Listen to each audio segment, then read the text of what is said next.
ಭಾರತ ಮಹಿಳಾ ಕ್ರಿಕೆಟ್ ತಂಡ ಮೊದಲ ಬಾರಿಗೆ ಐಸಿಸಿ ವಿಶ್ವಕಪ್ ಗೆದ್ದಿದೆ. ಹೀಗಾಗಿ ದೇಶಾದ್ಯಂತ ಅಭಿಮಾನಿಗಳು ಸಂಭ್ರಮಿಸ್ತಾ ಇದ್ದಾರೆ. ಇತ್ತ ಶಿವಮೊಗ್ಗ ನಗರದಲ್ಲಿ ರಾಷ್ಟ್ರಭಕ್ತರ ಬಳಗದಿಂದ ಸಿಹಿ ಹಂಚಿ ಸಂಭ್ರಮಾಚರಣೆ ನಡೆಸಲಾಗಿದೆ. ಎನ್ಎಸ್ ಕ್ರೀಡಾಂಗಣದಲ್ಲಿ ಕ್ರಿಕೆಟ್ ತರಬೇತಿ ಪಡಿತಾ ಇರುವ ಕ್ರೀಡಾಪಟುಗಳೊಂದಿಗೆ ವಿಜಯೋತ್ಸವ ಆಚರಿಸಿ ಭಾರತೀಯ ಕ್ರಿಕೆಟ್ ತಂಡದ ಸಾಧನೆ ಬಗ್ಗೆ ಮೆಚ್ಚುಗೆ ವ್ಯಕ್ತಪಡಿಸಿದ್ದಾರೆ.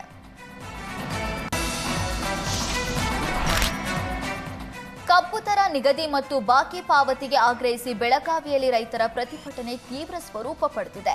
ಜಿಲ್ಲೆಯ ಅಥಣಿಯಲ್ಲಿ ರೈತರು ಕನ್ನಡಪರ ಸಂಘಟನೆಗಳ ಬೆಂಬಲದೊಂದಿಗೆ ಬಂದ್ಗೆ ಕರೆ ನೀಡಿದ್ದು, ಜಿಲ್ಲೆಯ ಪ್ರಮುಖ ಶಾಲಾ ಕಾಲೇಜುಗಳಿಗೆ ರಜೆ ನೀಡಲಾಗಿದೆ.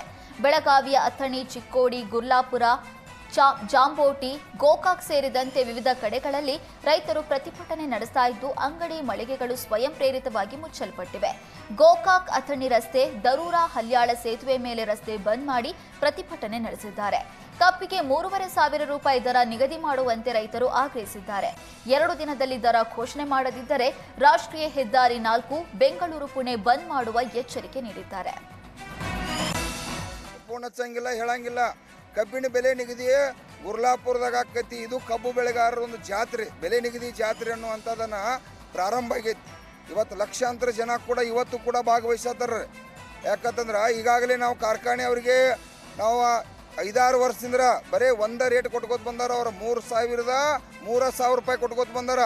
5-6 ವರ್ಷದಿಂದ ಬರೀ ಒಂದೊಂದು 100 ರೂಪಾಯಿ ಕೊಟ್ಕೋತ ಬಂದಿರ. ಇವತ್ತು 3,700 ರೂಪಾಯಿ ಕೊಡ್ಬೋದಾಗಿತ್ತು. ಅವ್ರ ಜಿಲ್ಲಾಧಿಕಾರಿ ಅವರು ನಾವಿಷ್ಟೆಲ್ಲ ಹೋರಾಟ ಮಾಡಿದಕ್ಕೆ 3,200 ರೂಪಾಯಿಗೆ ಅವ್ರು ಬಂದಾರ. 3,200 ರೂಪಾಯಿ ನಮ್ಮದು ಒಪ್ಪಿಗಿಲ್ಲ. ನಾವು ಕೂಡ ಒಂದು 100 ರೂಪಾಯಿ ಕಡಿಮೆ ಮಾಡಿದ್ವು. 3,400. ಕಬ್ಬಿಗೆ ಉತ್ತಮ ದರ ನಿಗದಿ ಹಾಗೂ ಬಾಕಿ ಪಾವತಿಗೆ ಆಗ್ರಹಿಸಿ ಅಥಣಿ, ಗೋಕಾಕ್ ಸೇರಿ ಹಲವೆಡೆ ರೈತರು ಪ್ರತಿಭಟನೆ ನಡೆಸ್ತಾ ಇದ್ದಾರೆ. ಈ ಪ್ರತಿಭಟನೆಗೆ ಬಿಜೆಪಿ ರಾಜ್ಯಾಧ್ಯಕ್ಷ ಬಿವೈ ವಿಜಯೇಂದ್ರ ಸಾಥ್ ನೀಡಿದ್ದಾರೆ. ರೈತರ ನ್ಯಾಯಯುತ ಬೇಡಿಕೆಗೆ ಸರ್ಕಾರ ಸ್ಪಂದಿಸಬೇಕು. ಸಾವಿರಾರು ಸಂಖ್ಯೆಯಲ್ಲಿ ರೈತರು ಪ್ರತಿಭಟನೆ ಮಾಡ್ತಾ ಇದ್ದಾರೆ. ರೈತರ ವಿಚಾರ ಬಂದಾಗ ಪಕ್ಷಾತೀತವಾಗಿ ಅವರ ಪರ ನಿಲ್ಲಬೇಕು. ರೈತರು ಕಾರ್ಖಾನೆಗಳಲ್ಲಿ 6 ಮಿಲಿಯನ್ ಟನ್ ಕಬ್ಬು ಅರಿತಾರೆ. ಆದ್ರಿಂದ ರಾಜ್ಯ ಸರ್ಕಾರಕ್ಕೆ 50ರಿಂದ 60 ಸಾವಿರ ಕೋಟಿ ಆದಾಯ ಬರ್ತಾ ಇದೆ. ಆದ್ರೆ ಈಗ ಸಂಕಷ್ಟದಲ್ಲಿರುವ ರೈತರ ಪರಿಸ್ಥಿತಿ ಕೇಳೋದಕ್ಕೆ ರಾಜ್ಯ ಸರ್ಕಾರ ಮುಂದೆ ಬರ್ತಾ ಇಲ್ಲ. ಈ ಸರ್ಕಾರಕ್ಕೆ ನಾಡಿನ ರೈತರ ಮೇಲೆ ಕಾಳಜಿ ಇಲ್ವೇ ಇಲ್ಲ ಅಂತ ಪ್ರಶ್ನಿಸಿದ್ದಾರೆ. ಜೊತೆಗೆ ನಾನು ರೈತ ನಾಯಕ BS ಯಡಿಯೂರಪ್ಪನವರ ಮಗನಾಗಿ ಬಂದಿದ್ದೇನೆ, ಸರ್ಕಾರಕ್ಕೆ ಕಿವಿ ಹಿಂಡುವ ಕೆಲಸ ಮಾಡ್ತೀವಿ ಅಂತ ಗುಡುಗಿದ್ರು. ಮುಖ್ಯಮಂತ್ರಿಗಳಿಗೆ ಸಂದರ್ಭ ಹೇಳಲಿಕ್ಕೆ ಇಷ್ಟಪಡ್ತೇನೆ. ಕಬ್ಬು ಬೆಳೆಗಾರರ ಹೋರಾಟವನ್ನ ಬಹಳ ಗಮನ ಇಟ್ಟು ತಾವು ಗಮನಿಸಬೇಕಾಗಿದೆ. ಕಬ್ಬು ಬೆಳೆಗಾರರ ನ್ಯಾಯಯುತವಾಗಿರ್ತಕ್ಕಂಥ ಬೇಡಿಕೆ ನೀವು ಈಡೇರಿಸಲೇಬೇಕಾದಂತ ಕರ್ತವ್ಯ ರಾಜ್ಯ ಸರ್ಕಾರದಿದೆ.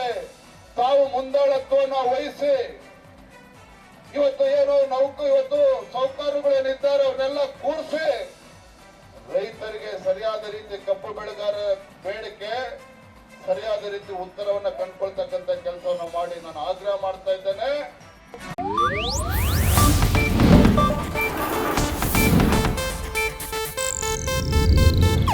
ಇದು ಏಷ್ಯಾನೆಟ್ ನ್ಯೂಸ್ ನೆಟ್ವರ್ಕ್ ಪ್ರಸ್ತುತಿ.